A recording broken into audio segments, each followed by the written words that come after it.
What is up? What is up?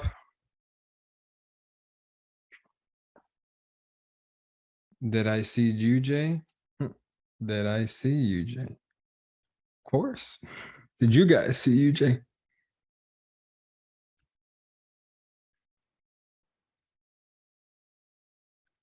All right, let's just get this adjusted. 1 second.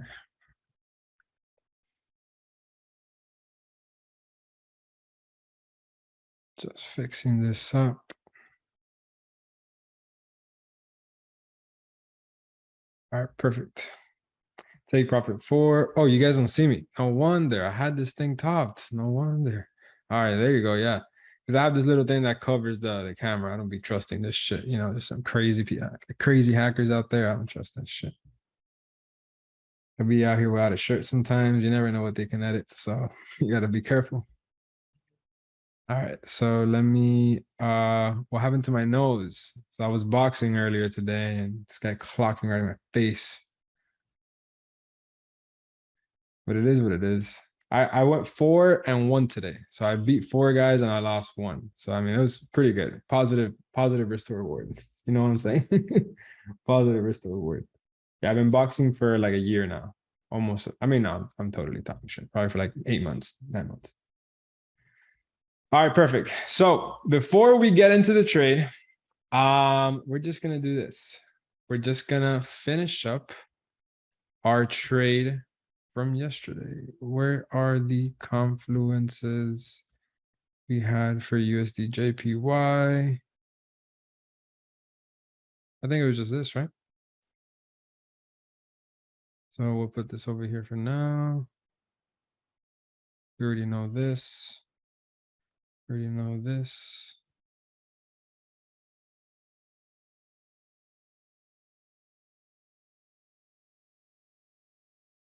Okay, so we know this. Okay, whatever. I guess we'll just bid that out again. Like it's really not a big deal, right? So we go to our confluences. I'm just gonna type up our confluences for this trade right here. I mean, you guys remember yesterday exactly what we were waiting for, right? If you guys go down, you guys just go back and watch the recording. Like everything is literally there. I explained to you guys, I am waiting for the break of the lower high. I was gonna make the 4-hour bullish. Once it breaks it, that's where I wait for the pullback on the lower time frames. You go to 1 hour, 30 minute, 15 minute, whatever looks cleaner, and then there it is. Your break, your retest, your engulfing, and that's it. Now you guys are seeing how the strategy played out perfectly from what we explained. Like I personally myself, I wasn't looking at the market when this was happening. But if I would have gotten my entry, it would have been right after this engulfing. So my stop loss would have been here, stop loss under here. And then my take profit would be a daily structure point since I'm buying at a daily zone. So my daily structure point would be this daily zone right here, giving me a 124 risk to reward. Like it's literally that simple. But what I do want to do is I want to build out all of the confluences as a whole. So we see it because I remember yesterday it was 50%. And then if because we didn't have the stuff, if we were to add the stuff, it would give 90%. You guys remember? Type 1 if yes, type 2 if no. I mean, it's literally like right in the end of the last recording. So you would have entered and held over the weekend. Probably, I mean, depending where I entered, probably not. I usually don't take trades on Friday unless it's like before 9 in the morning because there's only like 4 hours left of like actual movement, right? Like there's not gonna be nothing crazy that happens at the last hour of the market. There is a possibility that it does, but it's never always like guaranteed, right? So we know the weekly is bearish. We already did this. How do I know? Because I see this every day. So I'm already used to it, right? So you understand it shifted bullish. 2. So we are at daily area of interest. This is 1. So we're going to do what we do every trade. All right. So we already have this. Are we touching EMA? Type 1 if yes, type 2 if no.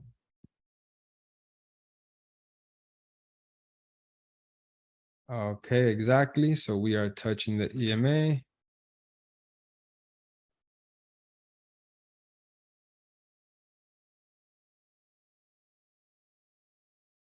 Do we have a candlestick rejection? Type 1 if yes, type 2 if no. Exactly. So we have candlestick rejection daily.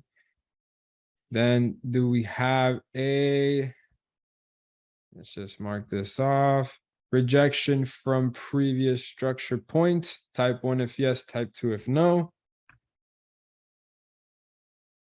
Okay, so we have rejection from previous structure point.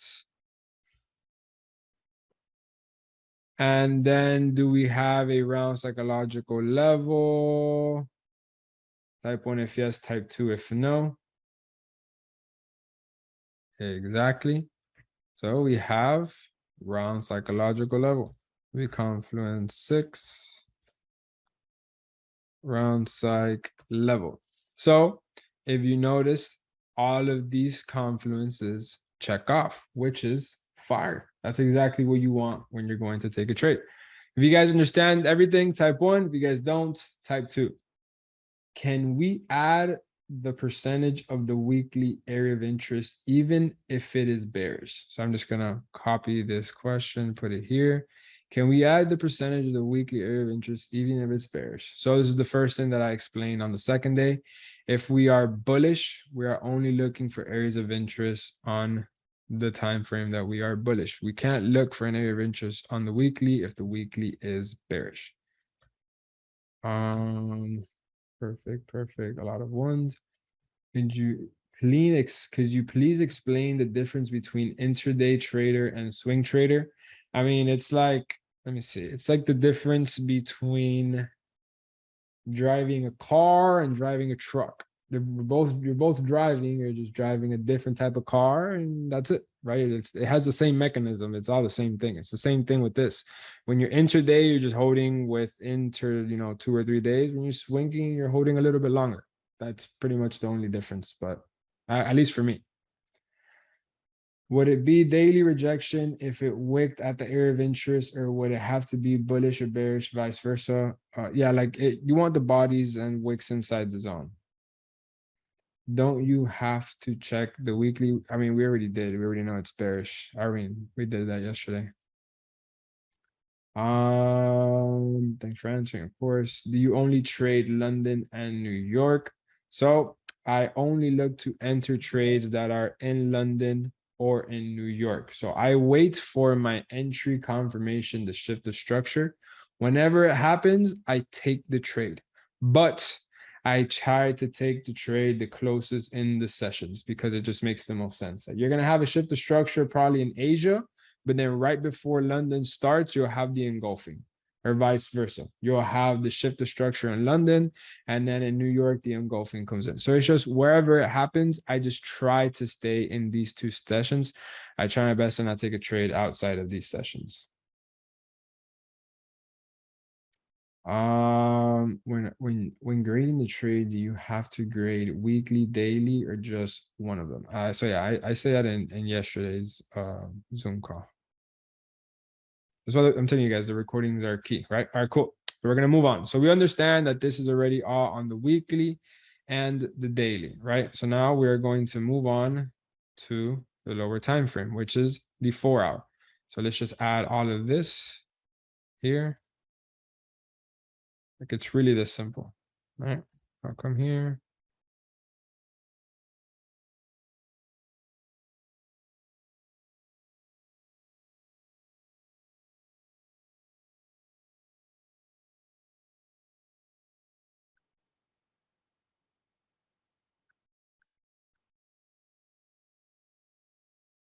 All right, so this is pretty self-explanatory. So after analyzing all of these, and checking off the ones from the list, then we move.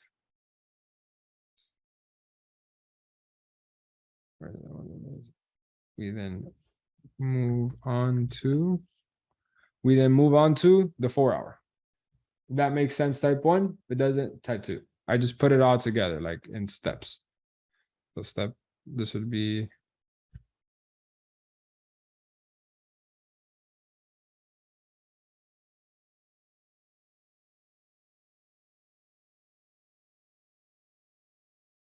So first step, are we bullish or bearish? Need time frames in sync. After that, we look for our area of interest. We look for these confluences. After that, we then go to the 4 hour. If you guys understand type 1, if you guys don't, type 2. Cool. So now we are on the 4 hour. So now in the 4 hour, we're just going to come here. I'm going to bring this down here. All right, perfect. So now in the 4 hour, obviously, that we had broken above, we could only look for these right here. So were we touching the EMA at the point we were looking to enter? Type 1 if yes, type 2 if no. Correct. So we come here, 7.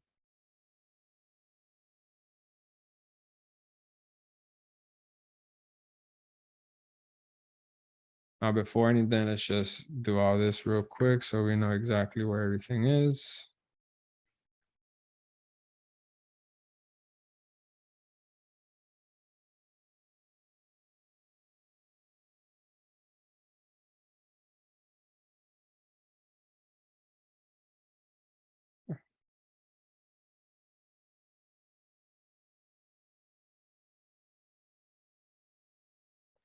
Do we have a candlestick rejection on the 4 hour?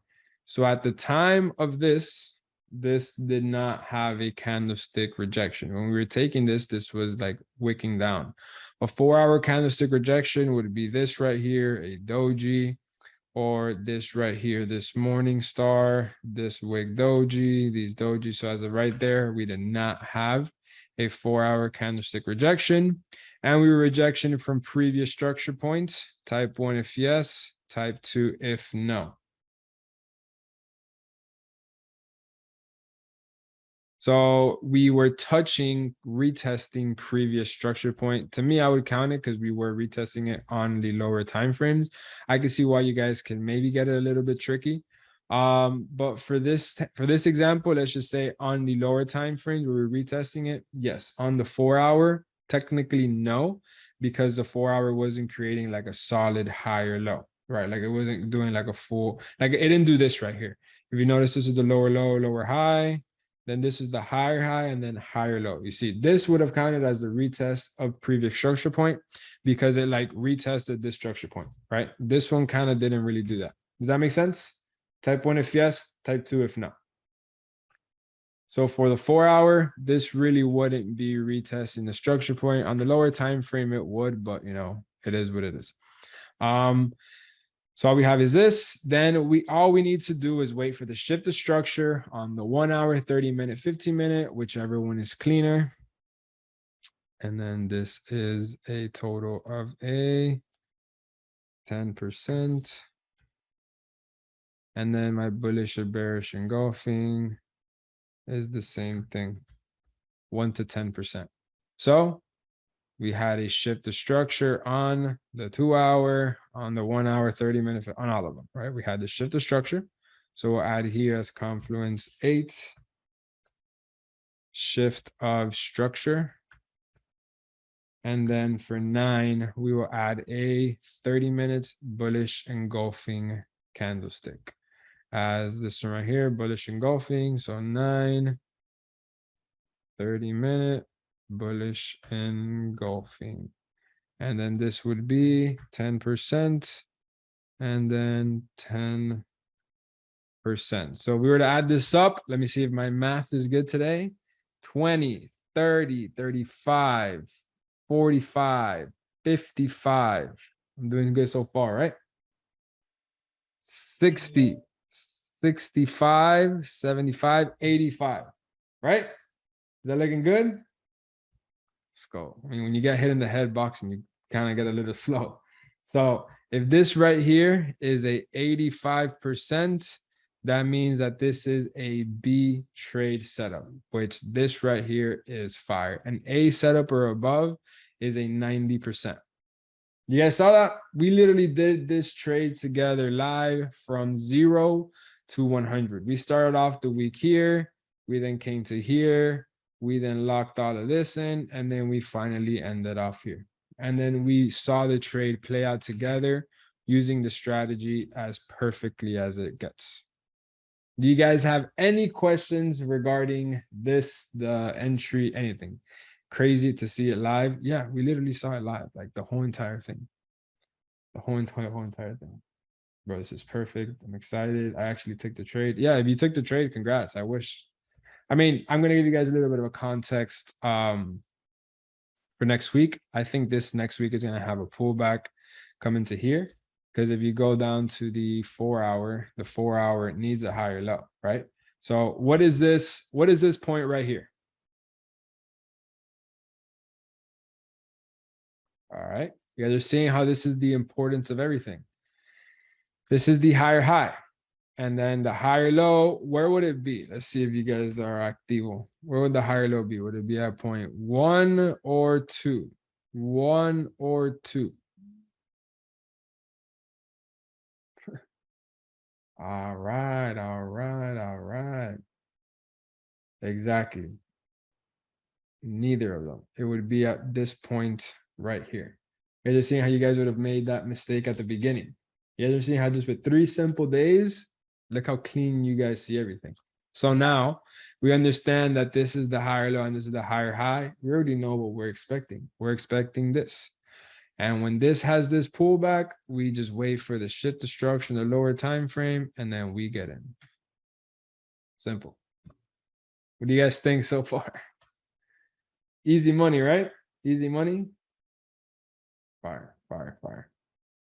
So I'm going to put an alarm kind of like right here in the middle of this. So instead of it breaking the lower high, and be like creating higher low. Fucking easy once you see it.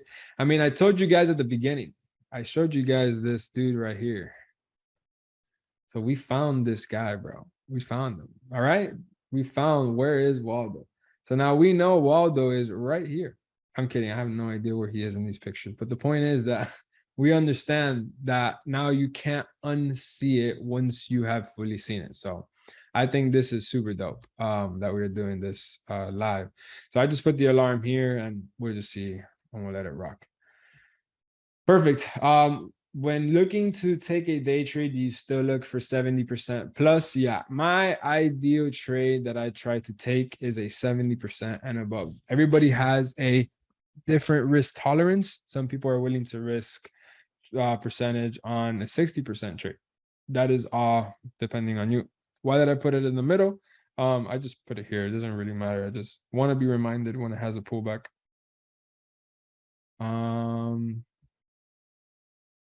When do you put break even after taking some trades? So I actually never go break even. I just set and forget. It either hits me at my take profit, hits me at my stop loss. Because I've gone, I used to go break even, but every single time I get break even, the trade has a pullback, it wicks me out, and then it goes to my take profit. So for me, I risk a certain percentage that I am totally okay with losing. So I just rather get stopped at a loss or take profit and win. The last thing I want to do is get stopped at a break even and then it go to my take profit just because I want to cover my risk. If I'm okay with losing the risk, there's no need for me to cover it. That's kind of my methodology behind it. But if you aren't okay with losing your risk, then cover it. I'm totally okay with it. So at what point would you like to scale into position on the smaller time frame? Great question. So I don't scale in. I just take one position and that's it. Because when like every single time I take a trade, I got to do this. If you can scale into a position and you can build this out for me, fine. Go, show me. Every position that I take has this width inside of it. But if you're scaling in a position, I could guarantee you're no longer buying at a daily area of interest. If you're scaling in, that means that the move has pushed away. That means that you're not touching an EMA. If you're scaling in, you're not buying with a daily candlestick rejection because you're buying in the middle of the move. You're not like you don't have the previous structure point because you're in the middle of the move scaling in, and you 100% probably don't have a round psychological because you don't have an area of interest. You guys are seeing how simple that is, right? You guys are seeing how by just simply sticking to this, literally just sticking to this, it avoids any single losses. So to scaling in, that is my answer. If you can build this out, by all means. But if you can't build it out, then I don't make it making sense. I need to do this for every single one of my trades. And for scaling in, I just can't see myself doing that. That's so smart. That's how you only take one trade. Yeah. No, it could just reject the EMA. A rejection of the EMA is fine. Would you add the double bottom pattern? Not really. I mean, if you want to add it, just add it here, give it a 5%. So this would be a 90%. I guess, yeah. But I mean, the structure matters. The structure is giving you that. So, all right, cool. So any questions regarding this? You guys understand it to the T. Everything is just practice, practice, practice, practice, practice. I saw the recording 3 times. Did you guys see the recordings? How many did you guys saw it? Did it clear things up? Was it helpful? I'm telling you, like, once you see the recordings, I'd say a minimum of 2-3 times along with this one, it just clears things up so much because, like I said, it's your first time seeing it, so you got to like catch up with it. But yeah. So today we got psychology. So you guys know I do everything simple. Everything is straight to the point. Everything as clear and as simple as it gets, right? So I forgot to add this one. So these are all of the psychological barriers that I see, that I saw myself running into, and that I see people running into. What grade level do you use to know if the risk is 1%, 2%? Actually, great, dude. This question was actually asked yesterday and I never got to answer. So before I get started, I'm going to answer that question. You guys see my calendar, correct? Perfect. Okay, cool.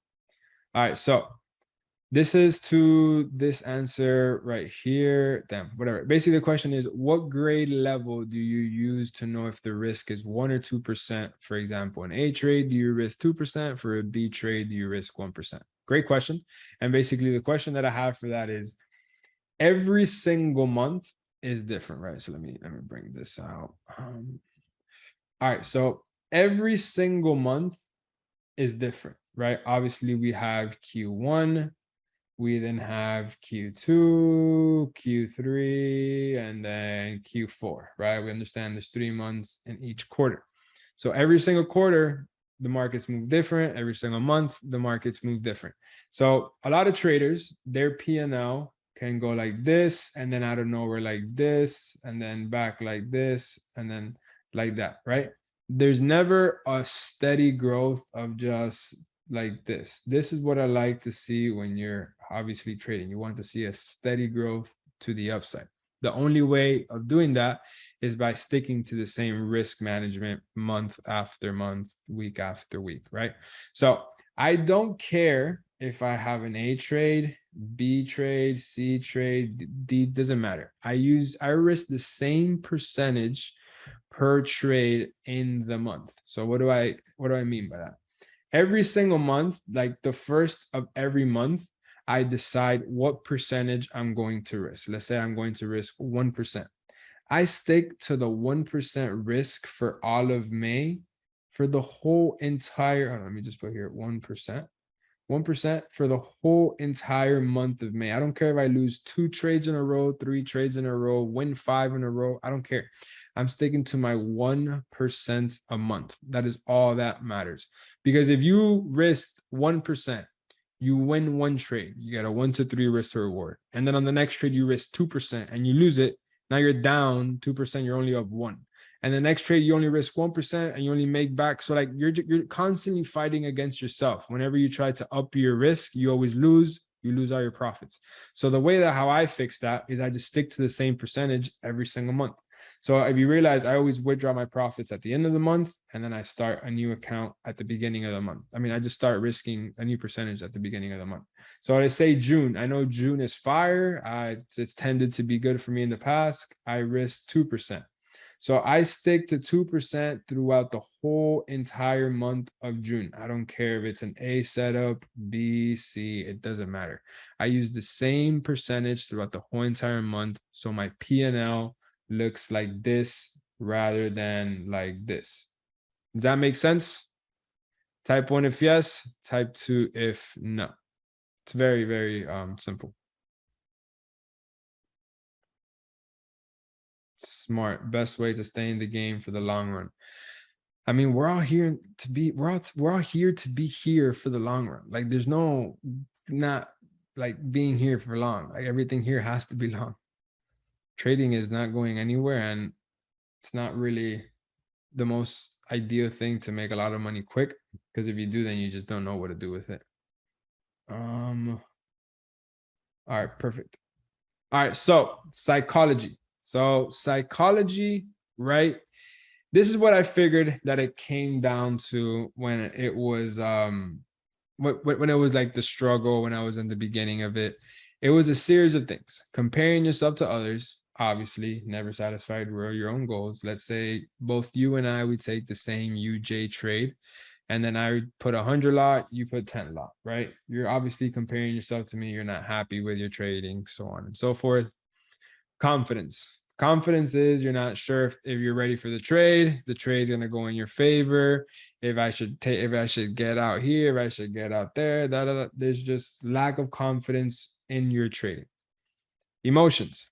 When you're up, you're happy. When you're down, you're sad. So this is probably one of the bigger ones, because emotions pretty much create like a snowball spiral effect to a lot of other things, right? And then we have greed and fear. We know what all that is. Greed, we never have enough. And then fear of losing it, or fear of not being able to achieve it or obtain it. Money mindset, I would say, is probably not something that you're born with, but it's definitely something that you got to learn. It's like a strategy almost. Like you can't just have a money mindset right off the bat. Like if you're not raised around money, or just don't understand money, you just won't get it, because you don't have the mindset to it, right? So I'm gonna try my best to incorporate that to you guys. Then we got procrastination. This is probably one of the biggest ones, because we do this all the time in our everyday lives. And I'd say it pretty much like snowballs effects in all of this, right? Then we got obviously risk management, and then we got FOMO. So this right here, I'm going to just categorize them from 1 through 10, right? So I'm just going to do this.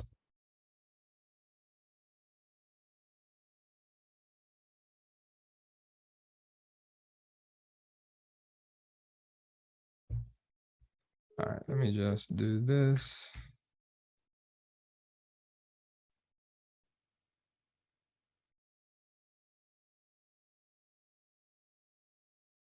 All right, so I want you guys to just put the number that you feel like you are struggling the most with. Take your time. It is not a rush. I'm going to literally get up and come back in 1 minute. So whatever number, it could be multiple different numbers. Like do them all together. Just be like this, like 1, 4, and then 7, for example. So whatever numbers more resonates to you. Take your time. Be back.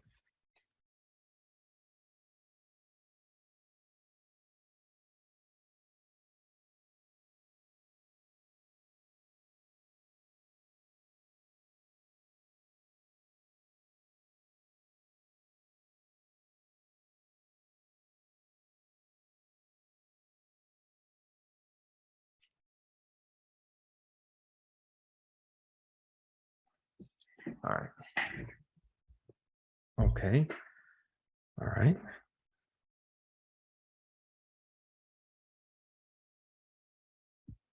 Okay. Okay. So I should have given you guys a type form. We're just going to do it live right now. I'm just going to do this. We're going to.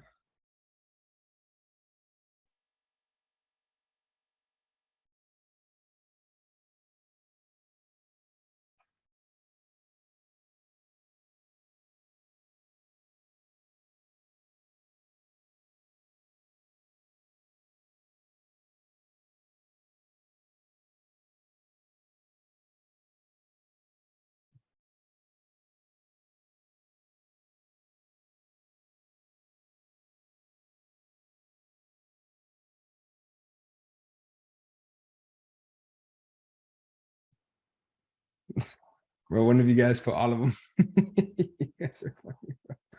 Literally put 1 through 8. All right. I'm just putting a dot next to the ones that you guys selected. Okay.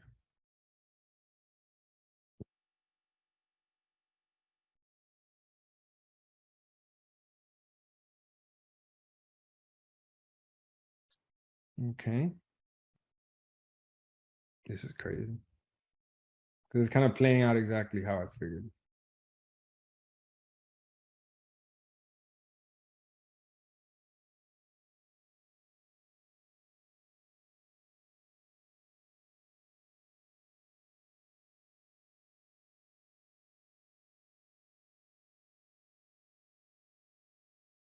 Almost done. Because I want to know where I should put my priority into.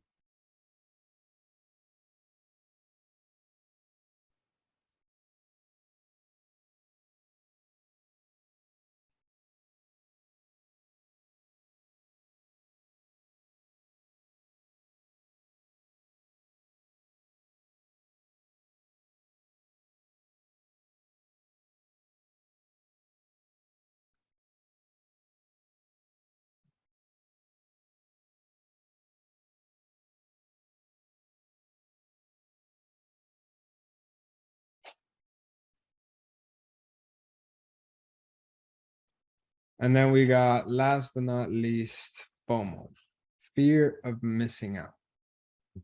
I'm gonna try to make this as like fun, as like funny as I possibly can. But do you guys understand? Because everything is just perspective, right? You guys got to just understand everything is just the way you look at things. So, as you guys can tell, the majority of you guys are having struggles with emotions, confidence, greed and fear, risk management, and FOMO. Not saying money mindset is not important, not saying, oh, and then we kind of have, and then I guess like the like last but not least would be like procrastination, right? Which, believe it or not, this is actually the one, like this is the number one.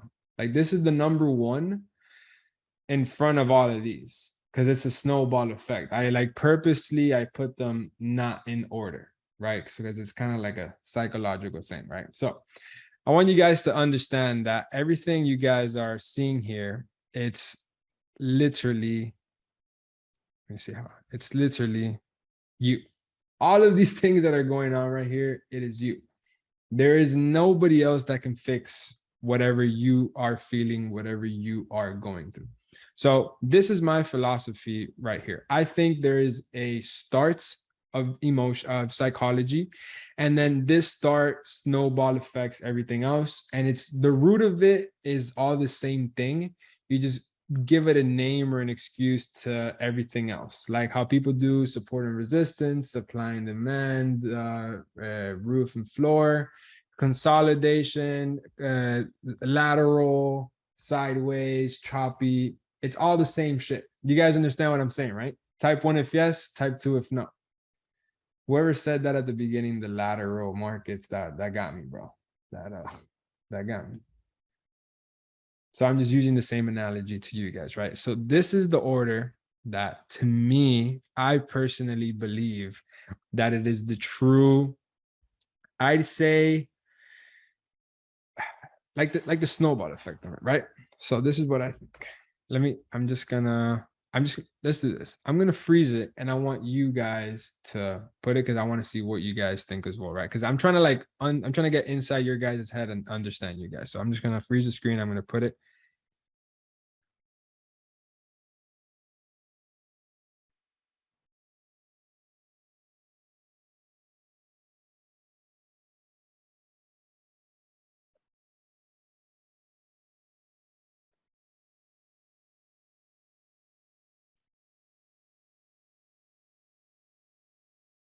Okay, almost done.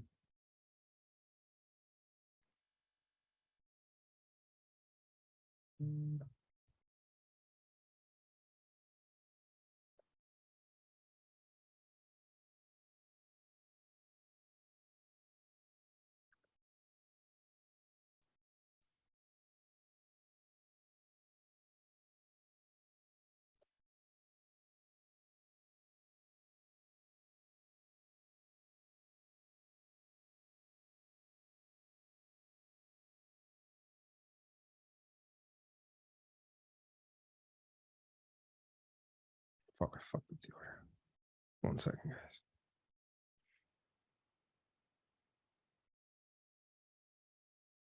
So I want you guys to type in the chat what order you think it is. Like, which one do you think goes first? Which one do you think goes second? So just put 3, 4, 5, 6, 3, 2, 1, 8, like whatever order you think it goes in. So let's say you think first is risk management, put 7. If you think procrastination is second, then put 6, so on and so forth.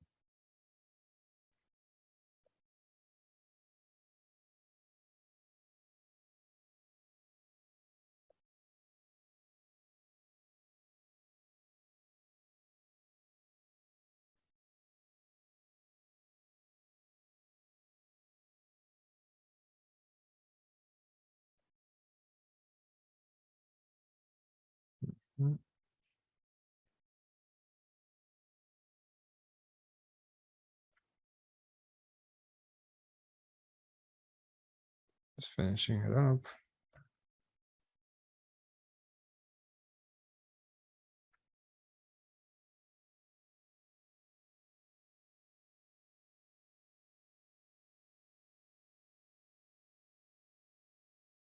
Okay, so we got 6, 1, 2, 4, 7, 6, 2, 4. Okay, very, very interesting. 6, 6. So a lot of you guys are starting with 6, procrastination. Okay, fair enough, fair enough. All right, so FOMO, risk management, person starts with 7. Okay, so this is going to be personally what I think myself after analyzing, just a bunch of traders, right? Like my DMs, what I read in Discord, the one-on-ones that I do. This is the order that I've come down to having it, right? So I think this is the order right here. If you noticed, I didn't put money mindset just because I just had to throw you guys off. This really doesn't matter in trading. Like, this has nothing to do. Like, I just threw it in there just as something. Like, money mindset is cool, like when you understand money. But let me explain to you the flow of my thought process. Before you guys knew who I was, like, the reason why you guys are here is because you guys are comparing your current state to mine. So you're comparing your life, your success to my success. So I have a symbol of success to you guys. So you're comparing yourself to me. So you invest in yourself by purchasing this mentorship. So you obtain whatever I have. So this, believe it or not, is messing with your psychology, because right off the bat, you're already comparing yourself to me because you think that I have something that you don't.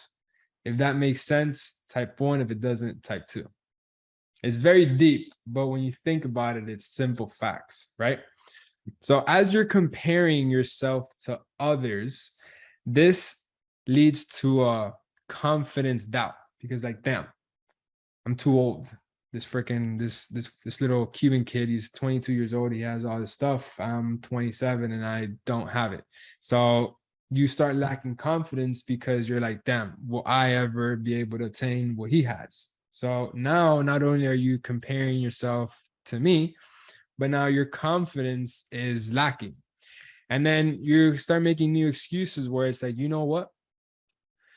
This right now, like this confidence that you're lacking, this kid has all this time to make all this money, whatever, because he doesn't have a job, right? So he has all the free time in the world. So that leads you to procrastinating. Since you don't have the time that I do, or you're not as young as I am, or whatever, you make an excuse to start procrastinating. Oh, I will I'll watch the video later. I'll watch the recording after the next Zoom. I'll do this, I'll do that. You find the reason to procrastinate because you're lacking your confidence and you're comparing yourself to me. After you start procrastinating, you don't start getting the results you want, or you just start entering this just emotional spiral effect, which leads to many other things due to your procrastination. Now, back to procrastinating, like this just goes with like everyday life and everything that you have. So like, I don't procrastinate shit. Like, I am a very organized person. Like, I don't even procrastinate. I can't even think of the slightest thing. But let's say like, let's say you put your shoes next to your drawer, like, oh, I'll just put them on top of the drawer when I get back home from work, or I'll wash the dishes when I get back. Like, you're just like having this buildup of stuff that, let's say you leave the blanket when you get off the couch thrown, you leave the shoes down, you don't wash the dishes, you throw the trash when it's fully full. So when you come back from work, you have this buildup of things that you've been procrastinating that you're like, you know what? I'm gonna do all that stuff now, but then I don't got time to watch the recording. You get me? So like the buildup of procrastinating stuff accumulates, which gets you emotional. So once you get emotional, you're gone. Like that's it. You're not the same person anymore. You're blinded by your emotions. So then when you start taking trades and you start doing whatever you're doing, you start getting greed and fear because you are either scared to lose it or it's not enough. So this is where you lose the risk management. You don't respect it. And then after risk management, it's just fear of missing out. So you sound like my therapist. So this is my chain reaction, my thought process when it comes to psychology and trading. And it all starts with one simple thing, and that is all comparing yourself to others. It all begins with that. If you stop comparing yourself to others, you will completely change as a person. I compare myself to myself. So I have this thing, right, where I'm in a competition with myself. So every single month, like for example, like businesses, right? So businesses, their goal is to grow their growth from last month, right? So last month, let's say they made 100,000, their growth is to scale 20%. So they want to make 120,000 the following month. Then after that month that they make 120,000, they want to scale another 20%, but they scale 20% from the 120. So it's like this compound growth over time. That is all I'm doing every single time. I am in competition with myself. So I'm not even talking about a money thing. Like it's not about how much money I make. It's about like everything that I do. So for example, last month, what did I do? And I look at it literally on every like single month basis. Last month, I gave away 10 challenges. I had 100K day, whatever. And I basically do it on a point basis. I would score myself 70%, 85%, whatever. And then my goal is for the next month to grow every month by 20%. So if you guys realize, that's why I'm giving away the Lambo this month, because I'm done a fuck ton of shit. So I gotta like scale it up like every single month. So after this, I'm gonna probably give away like a Bugatti or something. No, I'm totally kidding. That's not the case. But the point is, like, I'm comparing myself to myself. So I don't care if the guy next to me has a better car than me. I don't care if the guy next to me is doing 1,000 lots. Like, I don't care about any of that stuff. Everything that I do is with me. So if I'm better than myself last month, if I'm 15% better, that makes me more confident because I know I'm getting better. If I am more confident in myself, I'm not going to be procrastinating anymore because I know I'm working towards something. So it gets me out of procrastination. It gets me to get things done. If I'm getting things done, I'm not emotional. I don't care if I'm like losing a trade or not. I don't care if I get wicked out. I don't care because I know I'm working to myself to get better. I'm not greedy or I'm not fear of anything because I know I'm comparing myself to myself. I already know how risk management works. And then I got no FOMO because I know the market's not going anywhere. You guys see how all of this is like crazy as shit. It's all like it's just looking at yourself in the mirror type thing. I feel like you're talking directly to me. Why do I feel like you're talking to me? Yeah, this is crazy. Did you start? Yeah. I mean, do you guys have any questions so far with this? Right. This is just, I'd say, like the part one to it. Like this is like I'm trying to get deep but simple because I don't want to be on a rant here for like 2 hours talking about psychology because it all comes down to this. Truthfully. What do you guys think?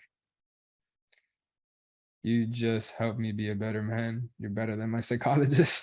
Yeah, so I'm not a professional psychologist. I'm just speaking based off of personal experiences. So I used to compare myself like, oh, I made more money than this guy last month, or he made more money than me.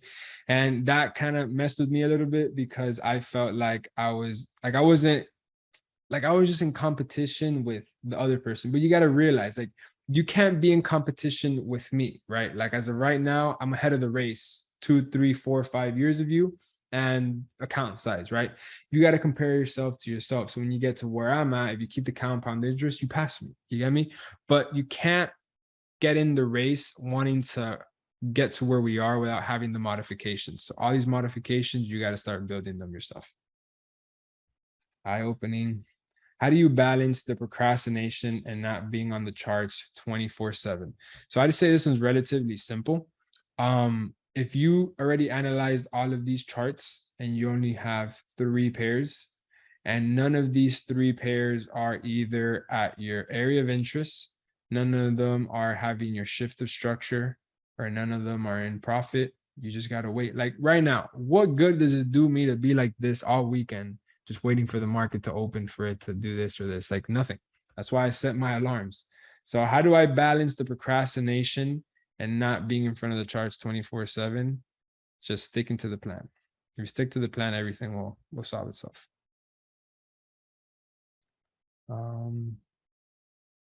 How to increase your mental tolerance for risk and risk capacity. So this is something with yourself, like what are you okay with losing? Are you okay with losing 1% of your account? Are you okay with losing 2%? So it really just comes down to you. Like I can't tell you what you'd be okay with losing. Like I know guys are willing to lose it all and they don't really give a shit. Like for me, I'm scared if we're going more than like 3-4%. I'm just scared because I'm just not okay with it. You get me? I'm a bitch. Fuck it. Whatever. Like it is what it is. You know?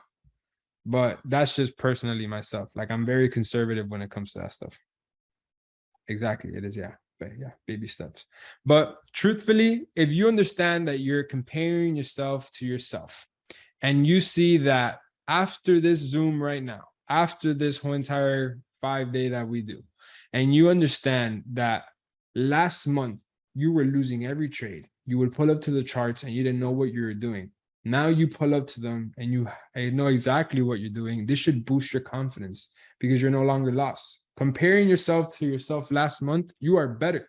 You are 20, 30, 40, 100% better than what you were last month. You're not going to be as better as of me because you don't have the time into it, but that's the whole point of comparing yourself to yourself. You're not going to procrastinate anymore because you understand the craft behind it. There's no emotions because you have a confluence checklist every single time you take a trade. If you don't have these confluences, you just simply don't take the trade. Greed and fear. I'd say out of all of these right here, the only one that you can probably still battle is going to be greed and fear. And then if anything, fear of missing out. Why? Because obviously risk management, I already explained to you. You're only risking a certain percentage you picked for the month and that's it. But when it comes to greed, you wanting to find as many trades as you can with this. So that's going to take a couple uppercuts to the chin for you to realize that you just got to wait for it. And then fear of missing out is when this happens. When this type of trade happens, and then you didn't get inside of it, and then you panic entry the trade. That's going to be your biggest, I guess, hurdle to get into because you got to realize that FOMO, that fear of missing out, you got to understand that the trade is going to either come back or there's going to be another one. And that's it. Like there's no psychology session on FOMO. There is not. Like it's just, if it's gone, peace, there will be another one. That is literally it. If you want to have a whole like reasoning behind fear of missing out, the simple way is just like, bro, there's gonna be another trade. It's like the same way if you miss a big ass wave at the beach, a beautiful wave that would have brought you to shore, or you could have done a kick flip on the wave. I don't know what surfers do.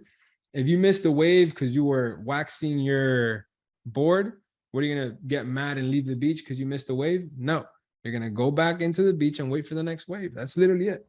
But obviously, since it's around money, you're tripping out. And it's very understandable. I was there, I've been there. Like, don't you guys see how right now I'm so nonchalant? Like, I literally don't even care that this trade has taken off. Like, I'm like, all right, cool. Wait for the pullback. If not, we'll get another one. Like, it's really not that big of a deal. Obviously, I have fallen off my board 1,000 times and I've missed 1,000 waves. So I understand it. So you guys just have to build up to that. Next week starts a new life for me. Congrats, bro. Only 3 pairs a week, whatever the market gives me. I'm going to give you guys this next upcoming week, my next top 3, top 4, top 5, whatever.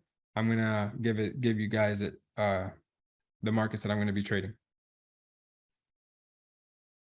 How does it feel after your first payout? I mean, there's another one coming, but it did feel good. For real, no city. Going funded route next week. Congrats, bro. So what do you guys think so far of this psychology section? I'm gonna have like kind of like a part 2 to it, kind of like a more in detail or like an add-on to this. But I think what I'm gonna do for the next session is I'm just gonna break down this and I'm gonna break down this. I feel like once I break down these two, everything's gonna be more understandable. I don't want to break down this because this is more like money related. Once you understand your money, then you're not scared, but I can still understand fear of missing out.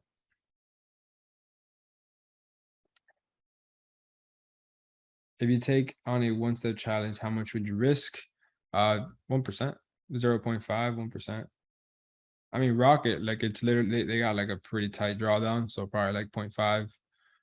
You get like a 1 to 3, that's, and take profits just 9%. So I don't like the tight stop loss, not gonna lie, but it is a one-step stop. So what do you guys think? What do you guys think so far?